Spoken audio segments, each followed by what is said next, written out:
Bienvenidos a otra audición de Visión para Vivir.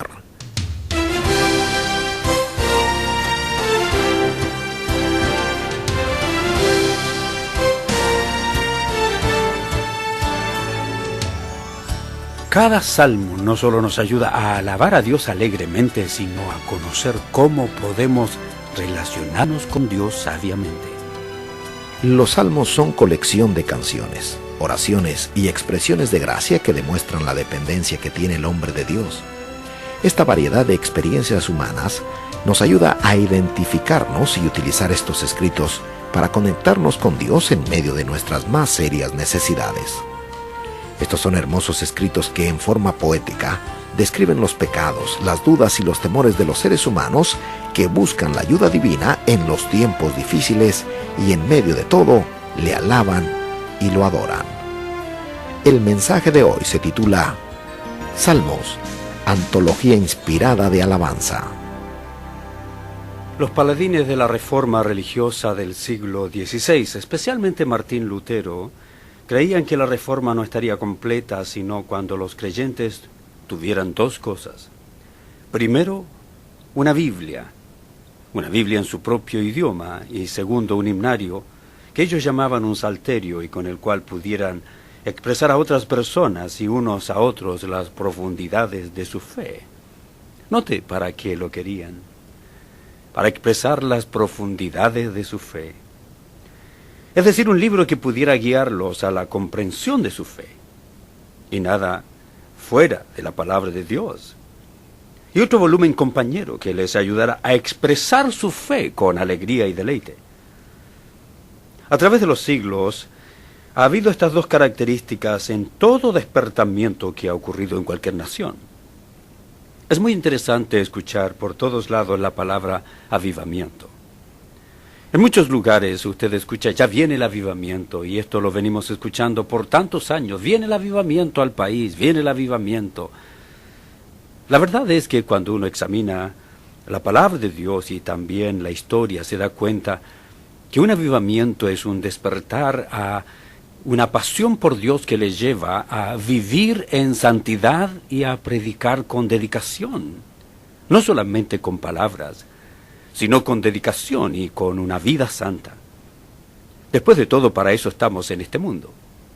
Estamos para predicar el Evangelio, estamos para enseñar acerca de la vida cristiana, la palabra de Dios, y que otros puedan conocer a Jesucristo como su Salvador. Somos nosotros atalayas. Estamos enseñando permanentemente que nuestro Señor Jesucristo es el único Salvador del mundo, y debemos proclamarlo con nuestra vida y con nuestros pensamientos y nuestras palabras. Así que a través de los siglos ha habido estas dos características cuando llega un despertamiento a una nación. Un avivamiento, una pasión con respecto a la palabra de Dios, y cánticos e himnos que expresan nuestra fe en un tiempo muy particular. Y eso nos motiva a vivir más santamente y a predicar más responsablemente. Sin embargo, observo un fenómeno curioso en las iglesias evangélicas, es decir, hay una extraña dicotomía entre estas dos cosas. Difícilmente, si acaso, usted podrá hallar una iglesia evangélica que le reste valor a la Biblia, por supuesto que no. Todos la defendemos, todos la queremos, la amamos, la proclamamos, pero con tanta frecuencia usted encuentra una necesidad que disminuye en cuanto a la música o a la expresión de nuestra fe en melodía. Me preocupa esto. También, a veces hay personas que dicen amar la palabra de Dios, pero la verdad es que cuando las enseñanzas son vitales para el cambio de su vida y para aprender a vivir sabiamente, algunos no aplican la verdad de Dios a su vida. Así que de palabra dicen que la palabra de Dios es importante, pero en sus hechos no se ve realmente. Así que hay iglesias que enfatizan la palabra, pero se olvidan de una buena adoración. Me preocupa que a Dios le interese todo, le interese nuestra vida, nuestros cánticos. Y me preocupa que a nosotros no nos interese todo a veces. Pienso que no puede haber adoración genuina sin que estos dos elementos se fusionen. La declaración de nuestras raíces según la Biblia y la expresión de ella que fluye de nuestros labios y voces en el canto. Cuando usted se detiene a pensar, mucho antes de que hubiera hombre o la voz del hombre en la tierra había música. Job nos dice que alababan todas las estrellas del alba. Eso quiere decir que las estrellas que conocemos hoy como tales tenían voces, o que las huestes angelicales tenían voces y cantaban a Dios. Prefiero esta última opinión. Los ángeles del cielo rodeaban el trono en cántico antifonal y entonaban alabanzas al Creador. Debe haber sido toda una armonía. También se nos dice, si entiendo bien el libro de Apocalipsis, que cuando nos reunamos junto al trono en el futuro, nuestra mejor expresión será nuevamente en canción. Le cantaremos a Dios, digno es el Cordero que inmolado fue. Si es cierto que hubo antes cántico en la tierra y que habrá canto después de la tierra, entonces es razonable concluir que debe haber mucho canto mientras estamos en la tierra. ¿No le parece? William Williams tenía razón allá en 1745 cuando escribió: cantos de alabanza, para siempre te elevaré. Cuando compuso el himno que se solía cantar, guíame, oh gran Señor. Pero en realidad no lo hacemos mucho, excepto en el templo. Por ejemplo, ¿cuántas veces ha cantado usted por su propia iniciativa en los pasados 30 días? Quiero decir, cantar a Dios en alabanza, en adoración. ¿Ve lo que le quiero decir? Nuestras voces con frecuencia participan en la lectura de las Escrituras, pero muy rara vez participamos en cantar a Dios las Escrituras. Eso es parte del desarrollo de nuestra adoración a Dios. Pienso que mi tiempo devocional con Dios carecería de algo vital si se redujera a decir oraciones y leer las palabras del libro divino, vital como tales cosas son. Parece que alcanza su punto más excelso cuando le canto a Dios mi alabanza. No me sorprende, en consecuencia, que aun cuando solemos usar con frecuencia el libro de los Salmos, en realidad no estamos muy familiarizados con la manera en que este libro fue compilado. Probablemente usted lee de los Salmos con más frecuencia que de cualquier otra parte de la Biblia, y sin embargo, usted tal vez halle en este estudio que en realidad sabía muy poco en cuanto a la estructura y composición del libro de los Salmos. Digamos algunas cosas introductorias. Obviamente no nos es posible ni siquiera escarbar cada uno de los 150 salmos, pero sí quiero mostrarle algunas cosas del libro con las cuales espero despertarle el apetito para que usted mismo se dedique a hurgar y minar la verdad de Dios. Como primera cosa, el título que usted ve en la primera página del libro, Los Salmos, es una palabra hebrea que significa sencillamente alabanzas. Está en plural. Me pareció interesante que los términos hebreos y griego a través de los siglos, que han sido traducidos en la palabra salmos, proceden de la misma raíz que significa tocar una pieza de música instrumental, o tocar música instrumental. Es más, con el paso del tiempo la palabra cobró un nuevo significado, llegando a significar cantar con acompañamiento musical. Interesante, ¿no le parece? Con el paso del tiempo, fue el canto acompañado con los instrumentos de música lo que llegó a ser el uso real del libro de los Salmos. Si usted es músico, o aun cuando no sea artista, si pone atención, notará al leer los Salmos la notación y señales musicales en todas partes. Por ejemplo, la expresión Selah, quiere decir pausa. Más probablemente, o si no, piense en esto. Si usted habla en público, al igual que en el proceso de desarrollo de la música instrumental, sabrá que hay ocasiones en que una pausa es tan significativa como el más fuerte crescendo. Deténgase y piense en eso por un momento. Es como notación musical. Hay también frecuentes referencias al director de coro en los Salmos. Veremos algunas de estas cosas en nuestro estudio de este maravilloso libro, esta antología inspirada de alabanzas. Una de las cosas hermosas de los Salmos es que todos son diferentes. Nacieron, digamos, de diferente vientre. Ninguno procede del mismo escenario en particular u original. Esto lo hace un libro variado. Es un libro de amplia experiencia. Cubrirá las alturas del éxito, del éxtasis y las profundidades del conflicto y la tragedia. Al estudiar los Salmos, usted acompañará a David, también a Asaf o a Salomón, o tal vez a Moisés, al atravesar el gozo de la liberación o la aflicción de la desesperación y la culpa. Los Salmos son, por supuesto, el más emotivo de todos los libros de la Biblia. Aunque cada uno da una contribución única y, como decimos en otra serie, es la obra maestra de Dios, toda la Biblia. Es un concierto en 66 movimientos.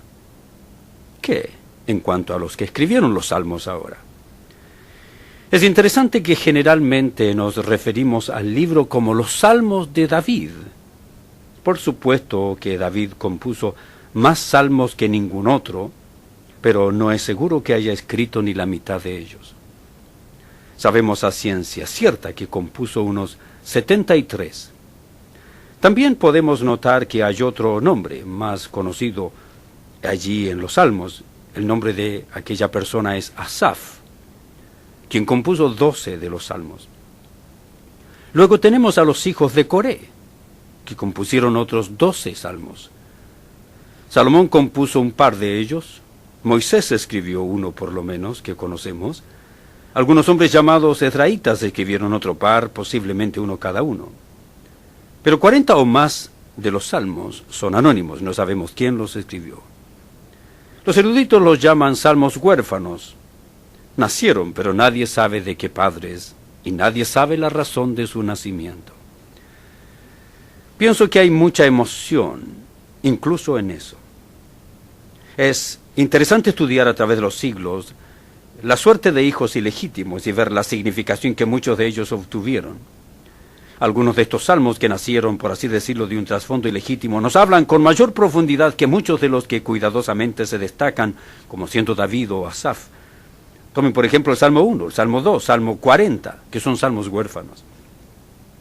Ahora, permítanme añadir, apenas ligeramente, que el tiempo que cubre el libro de los Salmos es muy amplio. Si nos lleva a remontarnos hasta la época del Salmo que compuso Moisés, eso quiere decir que se remonta por lo menos hasta alrededor del año 1490 a.C. Y si avanza hasta la época de Esdras, en donde vivieron los ezraítas, eso nos lleva hasta el año 444 a.C. Así que de inmediato usted puede ver la amplitud del lapso de tiempo que cubren los salmos, diciéndonos que representan toda clase de diferentes experiencias durante todas esas épocas. ¿Cómo se compilaron los salmos? ¿Cómo se los arregló? Si alguna vez usted ha estudiado los salmos con algo de detenimiento, habrá observado algo que otros no habrán notado. Los salmos están compilados en 5 libros. Cada uno de ellos concluye con una doxología. La doxología es un doble amén. Es un momento de exclamación de alabanza a Dios como resultado de que el libro quedó completo. Por ejemplo, observe el último versículo del Salmo 41. Bendito Jehová, el Dios de Israel, por los siglos de los siglos. Amén y amén. Esa es la doxología que pone término al libro 1, 41 himnos puestos juntos con un cierto tema. Se lo indicaré un poco más adelante. Luego, 31 himnos más adelante. En el Salmo 72, versículos 18 y 19, tenemos otra doxología. Bendito Jehová Dios, el Dios de Israel, el único que hace maravillas. Bendito su nombre glorioso para siempre, y toda la tierra sea llena de su gloria. Amén y amén. Veamos otros más. Al final del tercer libro, 17 himnos más adelante, el Salmo 89, versículo 52, tiene el mismo tono. Bendito sea Jehová para siempre. Amén y amén. Estas doxologías constan en cierto aire de finalidad, como el final de la música que le precede, su final. Como quien dice, lo creo, testificado por el escritor de ese salmo en particular. Hasta aquí hemos apenas tocado ligeramente algunos puntos destacados. Quiero que entremos en más detalles y hablaré de cómo obtener algo de los salmos que sea significativo para usted en su propio estudio. Nuestra tendencia es, cuando nos viene el pánico, abrir aquí y allá y hallar algo que parezca familiar y leer apuradamente. Esta es una manera aterradora de leer la Biblia. No es de gran provecho. Para hacerlo correctamente, y pienso que incluso con alguna medida de inteligencia necesitamos prestar atención a 2 cosas técnicas. Primero, preste atención a los subtítulos. Voy a mostrarle lo que quiero decir. Busque el Salmo 3. Los subtítulos son las frases que aparecen inmediatamente debajo del título que los traductores o editores han colocado en cada salmo. Tal vez usted se sorprenda al oír esto, pero esos subtítulos son parte del texto bíblico inspirado. No los títulos, sino los subtítulos. Son parte del salmo, como lo es del versículo 4, el versículo 6 o el versículo 8 en el Salmo 3. La Biblia hebrea comienza con lo siguiente: Salmo de David, cuando huía de delante de Absalón su hijo. Oh Jehová, cuánto se han multiplicado mis adversarios. Y luego pasa a describir su situación. Todo es parte del Salmo, es parte del texto inspirado. Este es el punto. Cuando usted presta atención a esos subtítulos, usted capta algo en cuanto al Salmo. Si tiene un hijo o hija que está atravesando un tiempo de rebelión, el Salmo 3 es perfecto para usted. Fue compuesto durante este difícil conflicto en el hogar de David, y él escribe al respecto. Observe el Salmo 32 y note asimismo la frase que lo encabeza: Salmo de David, masquil. Lo más probable es que usted, al leer este salmo, pasó directamente al versículo 1, casi sin notar estas palabras, pero si lo hizo, se perdió algo. Permítame mostrárselo. Primero nos dice quién lo escribió, eso es importante. Puede repasar mentalmente la vida del hombre, sus triunfos, tragedias. Pero también notará la palabra masquil. La palabra hebrea que se traduce masquil procede de la palabra sequiel, que quiere decir ser prudente, circunspecto, sabio. Incluso se la usa para noción, perspectiva o visión. Este es un salmo que diseñado fue para darle una noción particular de algunos aspectos de la vida cristiana. Hay 13 salmos que son masquiles. Por consiguiente, estos 13 están diseñados para darle una noción especial de algunas de las facetas de la vida cristiana. Por ejemplo, este Salmo 32. Bienaventurado aquel cuya transgresión ha sido perdonada y cubierto su pecado. Es un salmo que da una perspectiva del perdón. Personalmente creo que si el Hijo de Dios pudiera hoy creer real y completamente que es verdaderamente perdonado por la sangre de Jesucristo, cuando el pecado brota, creer que el pecado es perdonable y perdonado por la sangre, eso revolucionaría su vida. Pero en realidad no todos creen así. Por eso viven bajo esta cuasi sombra de duda, de culpa, que nos confunde y a veces nos paraliza. El salmo que Dios nos da, Salmo 32, es un salmo que nos vuelve a asegurar con una nueva noción fresca del perdón. Si usted tiene dificultades en ese sentido, lea el Salmo 32. Usted lo necesita. Allí dice: Bienaventurado el hombre a quien Jehová no culpa de iniquidad, y en cuyo espíritu no hay engaño. Mientras callé, envejecieron mis huesos en mi gemir todo el día, porque de día y de noche se agravó sobre mí tu mano. Interesante, ¿no es cierto? El pastor Chuck Swindoll escribe lo siguiente, relatando una de sus experiencias. Mi teléfono sonó una noche muy tarde. Me hallaba trabajando en un proyecto en particular, tratando de terminar un capítulo de un libro que estaba escribiendo. Al otro extremo de la línea estaba un hombre que ni siquiera me dijo su nombre. Jadeaba incesantemente, lloraba como un niño, gimiendo y gimoteando. Me costó trabajo entender la razón de su llamada. Su problema era que había llegado a conocer al Señor Jesucristo, recibiéndole personalmente como Salvador, y desde entonces, según sus propias palabras, había archivado su fe. Había empezado a descarriarse. Entonces empezó a contarme las cosas en las que se había metido, dice el pastor Swindoll. Como resultado, su esposa lo dejó, sus hijos ni siquiera lo respetaban. Me dijo que no veía ninguna otra salida que suicidarse. Mediante una cadena interesante de eventos se había enterado de mi nombre, dice el pastor Swindoll, y el número telefónico, y llamó pensando que tal vez podría ayudarle. Esto es lo que dijo. Nunca en mi vida he estado tan enfermo, físicamente enfermo, aun cuando los médicos no pueden encontrar nada de mal en mi salud. Aquel hombre es una ilustración del Salmo 32, dice el pastor Swindoll. De día y de noche se agravó sobre mí tu mano. Se volvió mi verdor en sequedades de verano. Selah. Ese Selah significa pausa. Imagínese eso, siéntalo, penetre en la escena, quiere decir. Tome nota de los salmos masquil, se nos dan para tener estas perspectivas y nociones. Hay otro salmo, el Salmo 56, me encanta esto, me encanta enseñar las cosas que Dios me ha mostrado. Note que dice, al músico principal, al músico principal. Algunos eruditos piensan que esta frase debería realmente pertenecer al salmo anterior, es decir, como conclusión del Salmo 55. ¿Por qué algunos eruditos dirían tal cosa? ¿Por qué quieren complicar las cosas, diríamos? Bueno, permítame mostrarle una correlación interesante.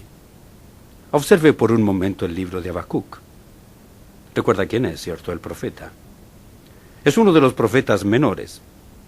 Se encuentra después de un libro llamado Nahum, antes del libro del profeta Sofonías. Al abrir su Biblia allí, note primero en el capítulo 3, versículo 1. Oración del profeta Habacuc sobre Sigionot. Esto era una indicación de que se debía tocar un instrumento musical. Ahora observe el último versículo de este capítulo. Dice: al jefe de los cantores sobre mis instrumentos de cuerdas.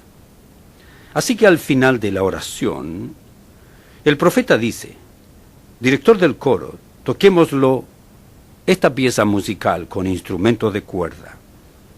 Pero vemos que esto se incluye al final de la oración, no al principio.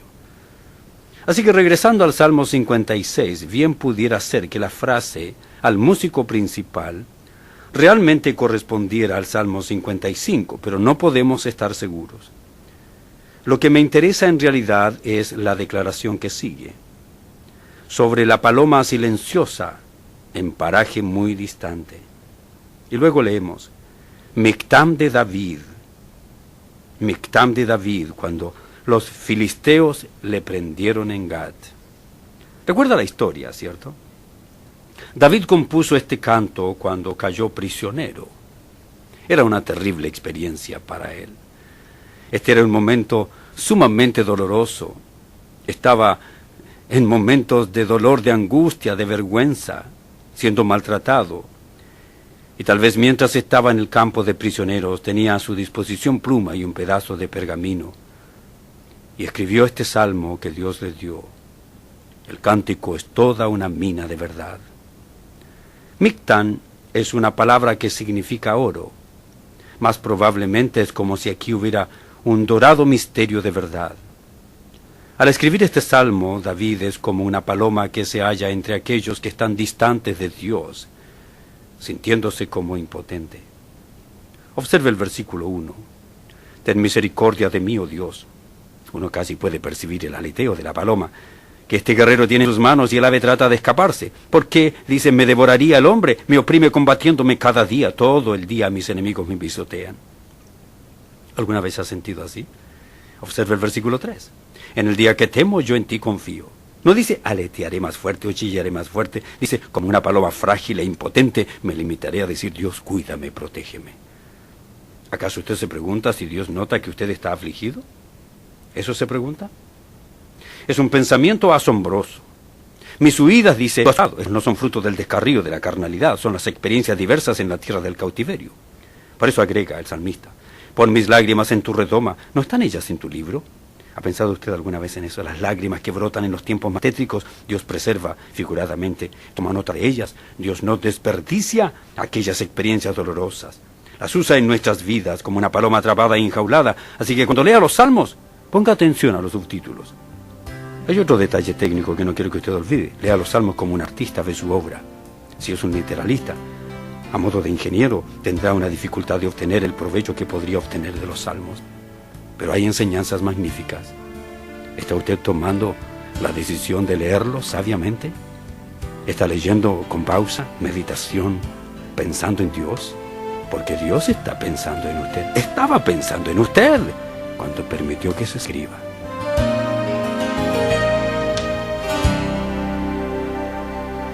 Y ahora nos despedimos, no sin antes invitarle a que se una a nosotros en este momento de oración. Señor, tenemos que reconocer que cada época de nuestra vida posee una característica particular. Muchas veces nosotros vamos perdiendo nuestra visión de lo que significa vivir santamente y vivir como hijos tuyos. Nuestra desviación no es algo repentino, sino pausado, casi imperceptible. Los acontecimientos, la gente, las ideas nos comienzan a presionar y primero ocupan una esquina en nuestro corazón, luego un lado, finalmente todo el contorno, y en muchas ocasiones nos encontramos renunciando a tus valores y siguiendo el consejo de este mundo. Señor, nuestra experiencia humana es tan variada e incluye muchos momentos en que te fallamos. Gracias por este libro de los Salmos y por las experiencias relatadas por los salmistas que nos ayudan a aprender a relacionarnos contigo. Queremos adorarte permanentemente. Queremos honrar tu nombre, vivir para tu gloria, demostrar nuestra nueva forma de ver la vida y caminar en santidad. Ayuda a quienes anhelan de todo corazón vivir como ejemplos y que tu palabra exhorte a quienes se han constituido en una vergüenza del Evangelio. Lo pedimos en el nombre de Jesucristo, nuestro libertador y nuestro guía. Amén.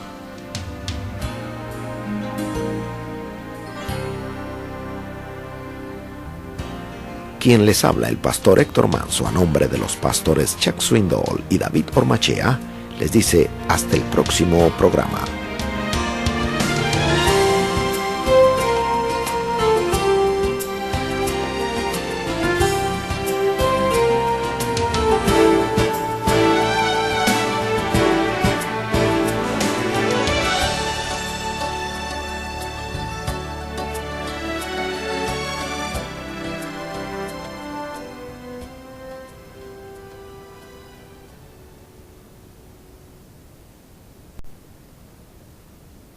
El pastor Héctor Manso les da la bienvenida a otra audición de Visión para Vivir.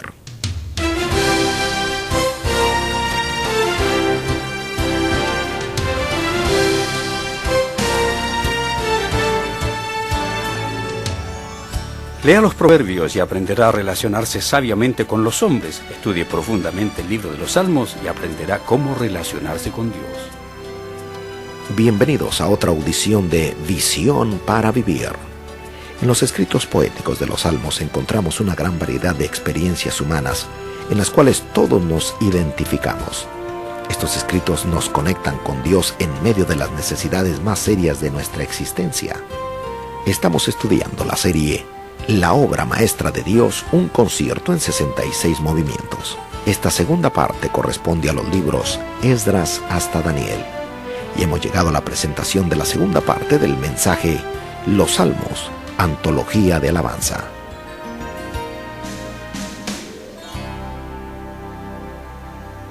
Al observar el Salmo 56 encontramos la frase al músico principal. Realmente correspondería al Salmo 55, pero no podemos estar seguros. Lo que interesa es lo que está diciendo allí. Más adelante leemos que dice Mictam de David. Mictam es una palabra que significa oro. Es como si aquí hubiera un dorado misterio de verdad. Al escribir este salmo, David es como una paloma que se halla entre aquellos que están distantes de Dios, sintiéndose como impotente. Observe el versículo 1. Ten misericordia, oh Dios. Y uno casi puede percibir el aleteo de la paloma que este guerrero tiene en sus manos. El ave trata de escaparse. Ten misericordia de mí, oh Dios, porque me devoraría el hombre. Me oprime combatiéndome cada día. Todo el día mis enemigos me pisotean. ¿Alguna vez ha tenido esos días? Por supuesto. Observe el versículo 3. En el día que temo, yo en ti confío. No dice aletearé más fuerte o chillaré más fuerte. Lo que dice, como una paloma frágil e impotente, me limitaré a decir, Dios, cuídame, protégeme. ¿Acaso usted se pregunta si Dios nota que usted está afligido? Nota el versículo 8. Es un pensamiento asombroso. Mis huidas tú has contado. Estas no son fruto del descarrío de la carnalidad, por supuesto. Estas huidas son las experiencias diversas en la tierra del cautiverio.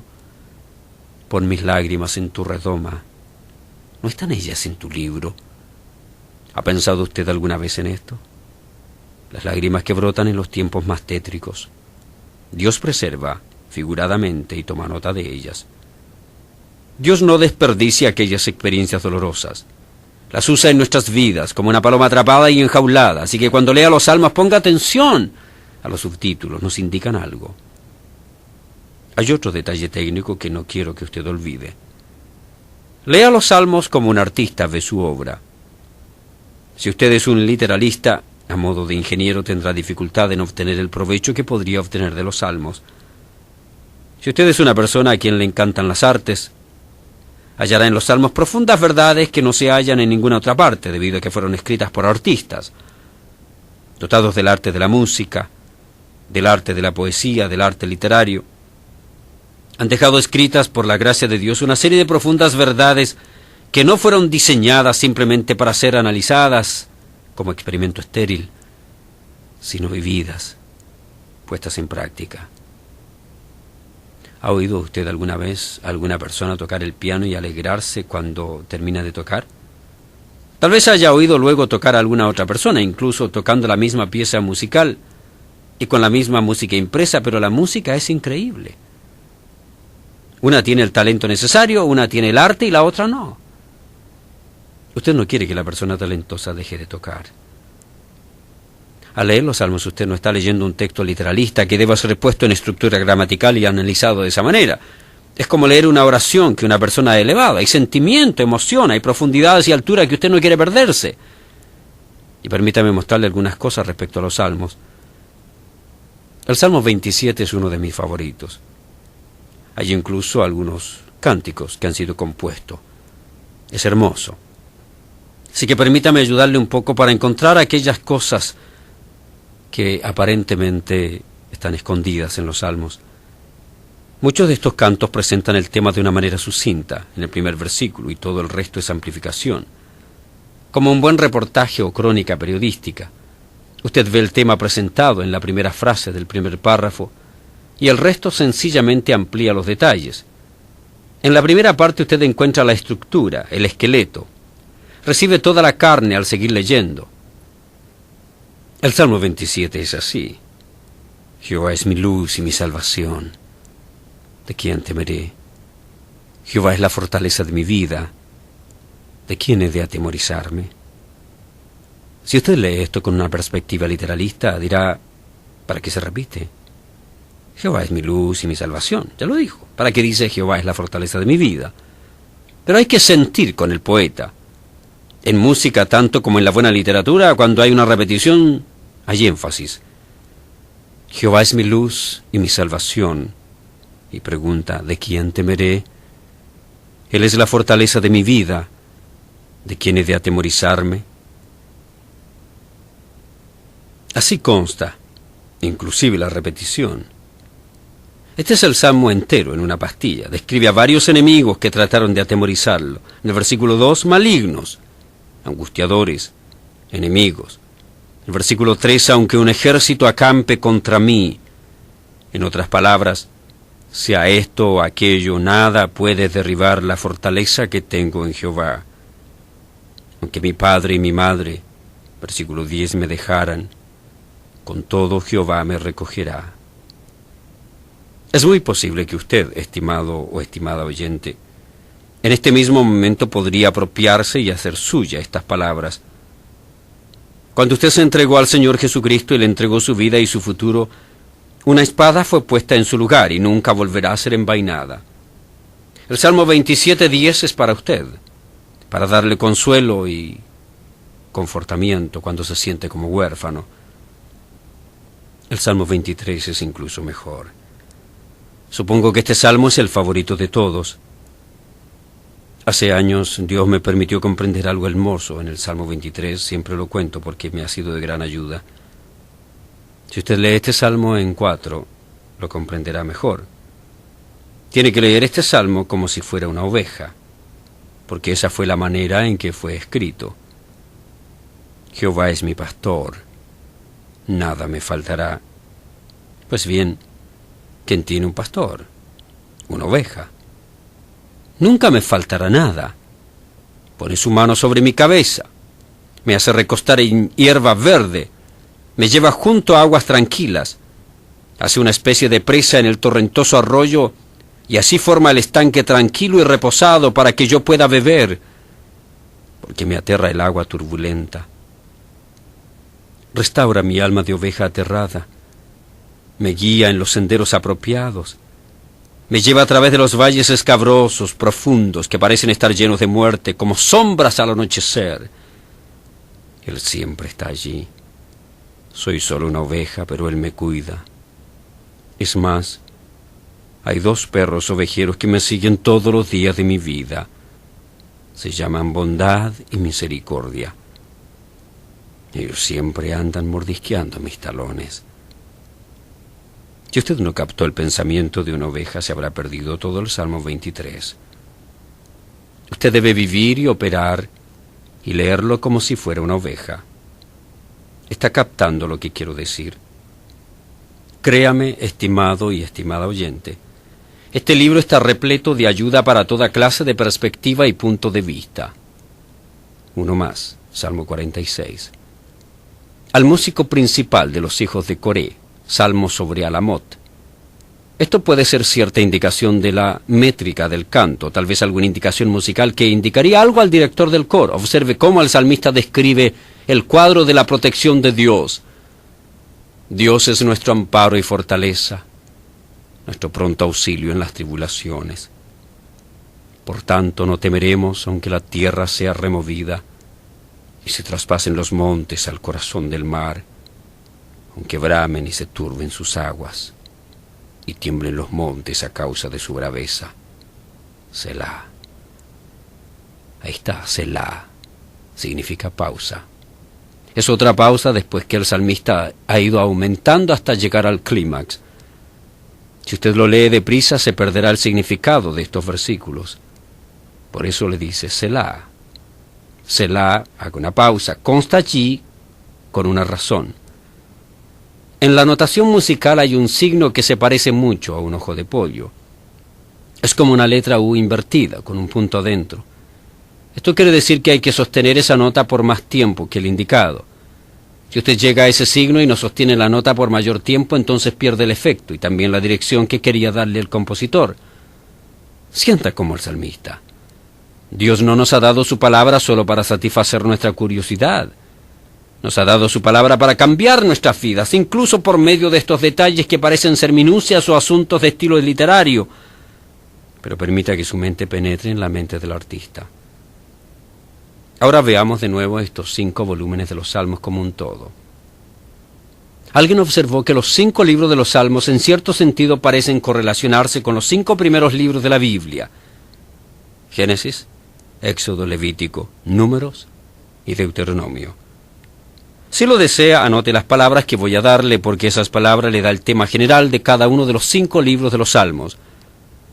Primero, como el libro de Génesis, que parece desarrollar el concepto del hombre en su creación, caída y recuperación. Así, en los primeros 41 salmos el énfasis recae en el hombre. Así que anote la palabra hombre o ser humano, si lo desea. David compuso la mayoría de estos salmos, por consiguiente son por naturaleza muy personales. En el siguiente conjunto de salmos tenemos 31, es decir, desde el 42 hasta el 72, y el tema es liberación. Usted leerá bastante en cuanto al conflicto y la liberación divina, en cuanto al desaliento, a la liberación que Dios da, así como su estímulo. Lo mismo ocurre en el libro de Éxodo. El tercero tiene un sentido de liturgia, algo así como cosas de iglesia, asuntos relacionados al santuario. Anote, la morada de Dios aparece allí muchas veces. Por mucho tiempo fue un edificio, ahora se halla en los corazones de su pueblo, pero los judíos usaron con frecuencia estos salmos litúrgicos, históricamente en su adoración. El libro 3 sería el de Salmos para el templo. Algunos dirían que tiene algo de similitud con el libro de Levíticos. El libro 4 es general y sin embargo en algunos casos muy útil. Lo llamaremos tierra. Vemos aquí recalcada la tierra en todo el peregrinaje y experiencia del ser humano. ¿Recuerda el Salmo 90? Antes de que hubiera montes, Dios estaba allí. Incluso por medio de la naturaleza se revela el carácter de Dios. Es un gran salmo que describe a Dios según se lo puede ver en la tierra, en la gente. Este tema nos lleva al Salmo 106 y tendría alguna similitud con el libro de Números. Finalmente, en el último de los 5 libros, el énfasis recae sobre la palabra de Dios. Los últimos 44 himnos giran alrededor de ese tema. Estaría relacionado con el libro de Deuteronomio. De paso, en esta última sección tenemos el capítulo más largo de la Biblia, el Salmo 119, que tiene 176 versículos. En ellos encontramos 174 referencias a las Sagradas Escrituras, 174. 174 veces el escritor hace referencia directa o menciona un sinónimo de las Escrituras. En ningún otro capítulo encontramos esto. Otro detalle. Puesto que los salmos eran para ser cantados con acompañamiento musical, hice un breve estudio de las diferentes clases de instrumentos musicales mencionados en los salmos. Encontré 3 clases principales. Espero que las anote. Había instrumentos de viento, que serían algo así como trompetas o cuernos, es decir, instrumentos que se hacían sonar al soplar. Segundo, había instrumentos de cuerdas, así como la lira y el arpa. Quiero decirle algo, la próxima vez que tenga la oportunidad de observar detenidamente una lira, hágalo. Es un instrumento de apariencia extraña. El sonido debe haber sido increíble. La lira era uno de los instrumentos de cuerda. Tercero, había instrumentos de percusión, címbalos, panderetas, tambores. según se les llama en las Escrituras. Observe ahora el Salmo 150. Allí el escritor dice: quiero que se use todo instrumento musical para adorar a Dios, para alabarle. Eso indica que realmente creía en su composición. En el Salmo 150 el tema es la alabanza. Notemos cómo el compositor menciona por lo menos 8 instrumentos que debían usarse. Alabad a Dios en su santuario. Alabadle en la magnificencia de su firmamento. Alabadle por sus proezas. Alabadle conforme a la muchedumbre de su grandeza. Y luego menciona los instrumentos. Observe cómo los menciona. Alabadle a son de bocina. Alabadle con salterio y arpa. Alabadle con pandero y danza. Alabadle con cuerdas y flautas. Alabadle con címbalos resonantes. Alabadle con címbalos de júbilo. En otras palabras, que la alabanza realmente resuene. Todo el estruendo que producen aquellos instrumentos, que sea para la gloria, la alabanza de Dios. Y deben haber sonado como una banda a todo volumen. También he hallado que en los temas bíblicos, en Salmos, hay 3 categorías principales: el carácter de Dios, la persona del Mesías y la experiencia del hombre. Encontramos todas estas diferentes categorías en los Salmos: el carácter de Dios, la persona del Mesías y la experiencia del hombre. Quiero añadir algo más. Vivimos en una era de composición de cantos, y me alegro por eso. Pienso que se debería hacer más. Sin embargo, he notado algo curioso en cuanto a los himnos y cantos que se están componiendo. Casi sin excepción, giran en torno a la experiencia humana en vez de girar alrededor del carácter de Dios. No hay nada malo con la himnología moderna, me encanta. Pero cuando se vuelca a la experiencia humana y se vuelca a los sentimientos del hombre, solamente, en vez de poner énfasis en la palabra de Dios, en las verdades bíblicas, en el carácter de Dios, ahí sí tengo problema.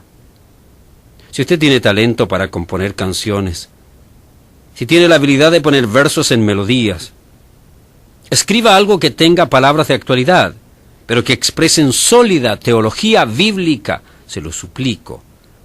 Denos algunos cantos cristianos que se comparen a cual la mar hermosa es la paz de Dios. Oh, fuentes de las bendiciones, tu grandeza exaltaré. Oh, castillo fuerte es nuestro Dios, defensa y buen escudo. Piense en los salmos más y más. Piense también en las grandes doxologías. Oh, profundidad de las riquezas de la sabiduría y de la ciencia de Dios. Cuán insondables son sus obras e inescrutables sus caminos. Porque de Él, por Él y para Él son todas las cosas. A Él sea la gloria para siempre. Amén. El pastor Chuck Swindoll relata que un amigo suyo le cuenta que su madre, esposa de pastor, cuando lo arrullaba para que se durmiera, nunca le cantó las trilladas canciones de cuna, sino que le cantaba himnos cristianos. Recuerda haberla oído cantar Castillo fuerte es nuestro Dios, y Sol de mi ser, mi Salvador, y muchos otros cantos profundos. Y se recuerda esos himnos. Es más, cuando empecé a ir a la iglesia, dice aquella persona, ya sabía mucho de los himnos. Aquel joven hablaba de la gran contribución que recibió de parte de su madre. Así que si usted tiene talento, bríndele un buen servicio a la generación actual. Componga expresiones frescas de la antigua teología bíblica. Al hacerlo habrá hecho algo muy destacado. De cuando en cuando oigo un número fantástico de música coral que tiene teología impecable, además de un ritmo soberbio. Pero no me gusta escuchar cánticos que tienen mucho ritmo, poca teología, mucho sentimiento, nada de Biblia. Pero cuando hay sentimiento, cuando hay ritmo, cuando está combinado con buena teología, casi no puede quedarse sentado uno. Es increíble. Cantar Biblia es lo más lindo que puede existir. Permítame decirle algo más que los salmos harán por usted. Un par de principios prácticos para terminar. Primero, los salmos satisfacen necesidades apremiantes. Usted no tiene que esperar 3 días para que las píldoras hagan su efecto. Trabajan al instante.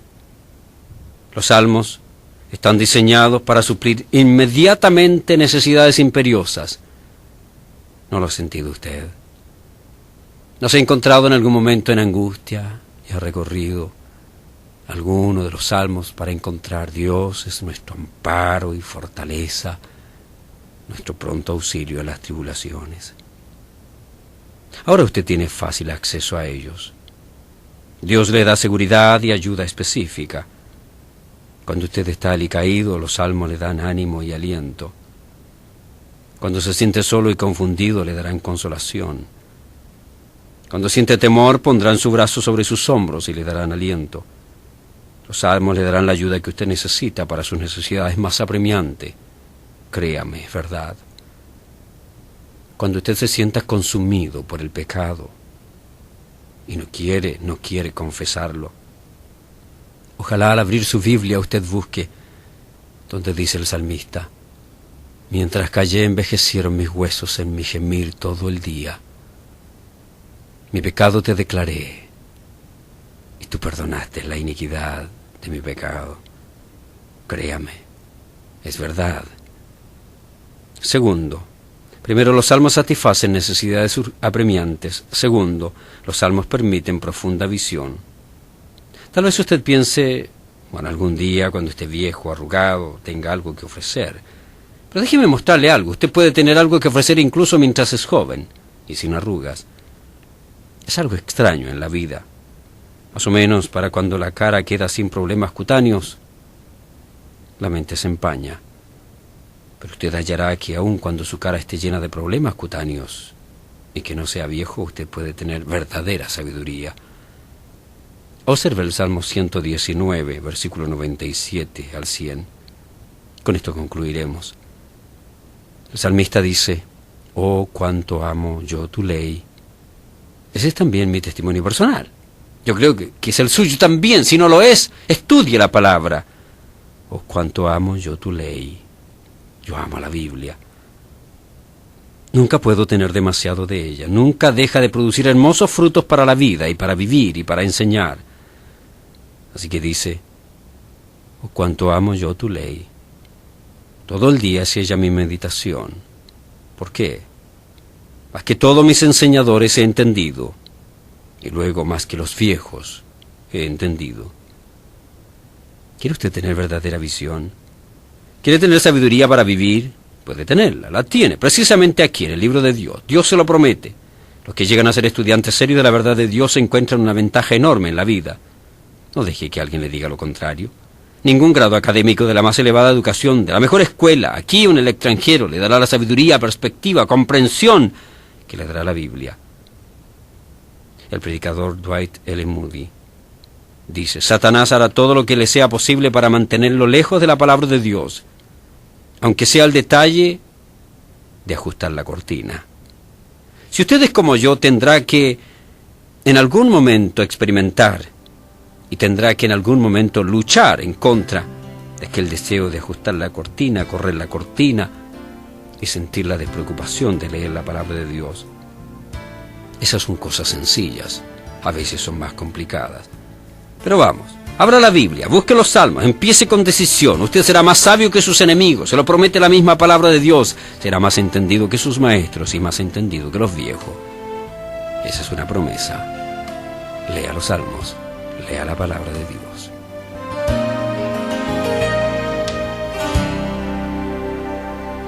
Y ahora el pastor David Ormachea para despedir el programa de hoy. Señor, gracias por ser nuestro refugio, nuestro consuelo y ánimo cuando los acontecimientos que ocurren, la gente que nos rodea, las ideas humanistas de nuestros amigos nos comienzan a presionar.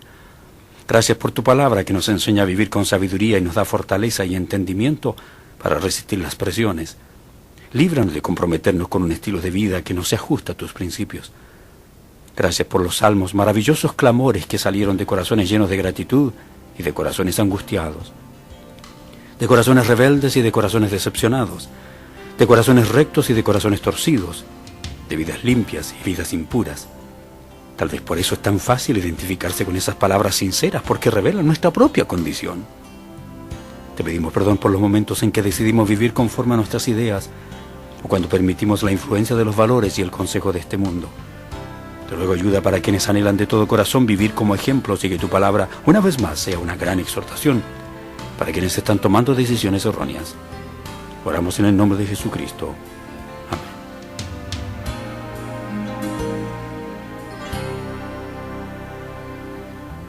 Quien les habla, el pastor Héctor Manso, a nombre de los pastores Chuck Swindoll y David Ormachea, les dice hasta el próximo programa.